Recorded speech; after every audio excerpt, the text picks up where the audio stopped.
Hello दोस्तों, कहानी की इस नई सीरीज में आप सभी का स्वागत है। आज की इस कहानी का नाम है गर्लफ्रेंड का अधूरा प्यार। अगर आपको Hindi stories, girlfriend boyfriend stories, कहानियां पढ़ने का शौक है तो इस कहानी को पूरा जरूर पढ़ें।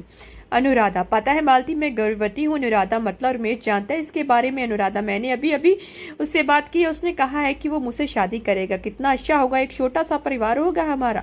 अनुराधा सपने सजा रही थी, लेकिन उसकी सहेली मालती के मन में गुस्से का ज्वालामुखी फूट रहा था। मालती ने अनुराधा से दूर जाकर रमेश को कॉल किया। रमेश बोले, डार्लिंग मालती, मक्खन लगाना छोड़ो। तुम अनुराधा को छोड़ने वाले थे ना? वो प्रेग्नेंट है और तुम मुझसे शादी करना चाहते हो। रमेश, ये अनुराधा भी ना सब कुछ तुम्हें बताती है। गुस्सा मत हो डार्लिंग, गलती से उसके पेट में मेरा बच्चा चला गया। मैं कुछ सोचता हूँ।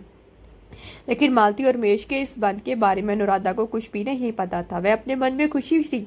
उसे नहीं पता था कि वह दोनों उसके साथ क्या करने वाले थे। अनुराधा और रमेश का प्यार बहुत पुराना था। स्कूल से दोनों एक दूसरे को चाहते थे अपनों के लिए सबसे अच्छे उपहार। अनुराधा, हम दोनों का एक घर होगा और हमारे 2 बच्चे होंगे। रमेश, हाँ अनुराधा, हम दोनों का एक परिवार होगा। दोनों स्कूल में से कॉलेज गए और कॉलेज में अनुराधा की एक नई सहेली बनी मालती। मालती दिखने में अनुराधा से बेहद खूबसूरत थी, इसलिए रमेश भी मालती पर लट्टू हो गया। मालती भी रमेश को बाप देने लगी और ऐसे ही अनुराधा की पीठ पीछे दोनों मिलने लगे। मालती, रमेश तुम मुझे चाहते हो या अनुराधा को? रमेश, तुम्हारे होते हुए इस बदसूरत अनुराधा को कौन चाहेगा? मैं इसे बहुत जल्द ब्रेकअप कर लूंगा। बस कॉलेज खत्म होने दो। मालती इंतजार करने लगे। अपनी सहेली को ही धोखा दे रही थी। कॉलेज खत्म हो गया और मालती ने ब्रेकअप के लिए प्रेशर देना शुरू कर दिया। एक दिन अनुराधा के घर में कोई नहीं था। रमेश के ब्रेकअप करने के लिए वहां गया। रमेश, देखो अनुराधा, मुझे तुमसे कुछ कहना है। अनुराधा, वो सब कुछ बाद में कहना। पता है तुम्हारी आज तुम बहुत खूबसूरत लग रही हो। ये बोलकर अनुराधा ने रमेश को गले लगा लिया। रमेश कुछ कह नहीं पाया। अगले दिन अनुराधा को उल्टी हुई। तभी उसे पता चला कि वो मां बनने वाली है। रमेश को ये बात पता चली तो उसने भी अनुराधा को शांत रखने के लिए कह दिया कि वो उससे शादी करेगा। ये सुनकर मालती गुस्सा हो गई। मालती, तुम तो अनुराधा से ब्रेकअप करने वाले थे ना, तो फिर ये क्या हो? रमेश, गलती हो गई, मैं गलती सुधार लूंगा। रमेश अनुराधा से छुटकारा पाने के लिए बहुत ही तरकीबें अपनाने लगा। अनुराधा से बातचीत भी बंद कर दी, लेकिन अनुराधा का पेट फूलने लगा और वो भी रमेश को शादी के लिए कहने लगी। 8 महीने बीत के मालती गुस्सा हो गई। मालती, रमेश अब कुछ करना ही होगा। रमेश ने एक प्लान बनाया। उसने अनुराधा को बुलाया और मालती के हाथ में चाकू देकर उसे दरवाजे के पीछे छुपा दिया। अनुराधा घर में घुसी और मालती ने पीछे से उसके शरीर पर चाकू घोंप दिया। अनुराधा की मौत हो गई। रमेश एक बार में माँ और बच्चा दोनों खत्म। रमेश और मालती ने अनुराधा की बॉडी को जंगल में फेंक दिया। अनुराधा की आत्मा बाहर चली आई। अनुराधा की आत्मा, धोखे में मेरे साथ हुआ है, मैं उन दोनों को नहीं छोड़ूंगी। उधर अनुराधा का शरीर हिलने लगा और उसके पेट का बच्चा बाहर चला आया।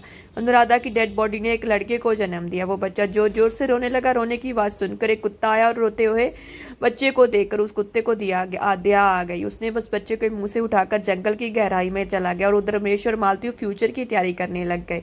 लेकिन उन दोनों के पास पैसा नहीं था और रमेश भी कुछ नहीं करता था। रमेश, मालती, हमें अब यहाँ से भागना होगा। मालती, लेकिन इसके लिए तो बहुत पैसे चाहिए होंगे, वो कहाँ से आएंगे? उधर जंगल में अनुराधा का बेटा बड़ा होने लगा और वह चलना सीख गया। उस कुत्ते के साथ उसकी अच्छी दोस्ती हो गई और अनुराधा की आत्मा रमेश पर नजर रखने लगी। उधर अनुराधा का बेटा उस कुत्ते के साथ रात को घूमने निकला। जंगल में रहकर वह लड़का बहुत साहसी बन गया था और बाहर रमेश और मालती गाड़ी लेकर फरार होने के चक्कर में थे। रमेश बहुत तेजी से गाड़ी चला रहा था कि तभी गाड़ी के सामने कुत्ता आ गया। रमेश तेजी से गाड़ी को मोड़ने की कोशिश करता नजर आया, लेकिन गाड़ी जाकर पेड़ से टकरा गई। दोनों के सिर से खून निकलने लगा। दोनों गाड़ी से बाहर आए। रास्ते में इस कुत्ते के साथ उस बच्चे को देखकर रमेश गुस्सा हो गया।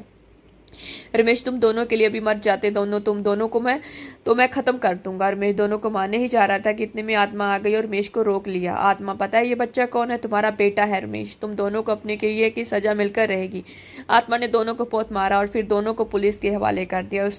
उन दोनों को फांसी की सजा सुनाई गई। आत्मा के बच्चे को गोद में लिया और ऐसे ही उन्हें इंसाफ मिल गया। बच्चे को गोद में लिया और ऐसे ही इंसाफ मिल गया। इसके बाद वो लोग खुशी खुशी रहने लगे। दोस्तों, ये फैमिली स्टोरी आपको कैसी लगी कमेंट में हमें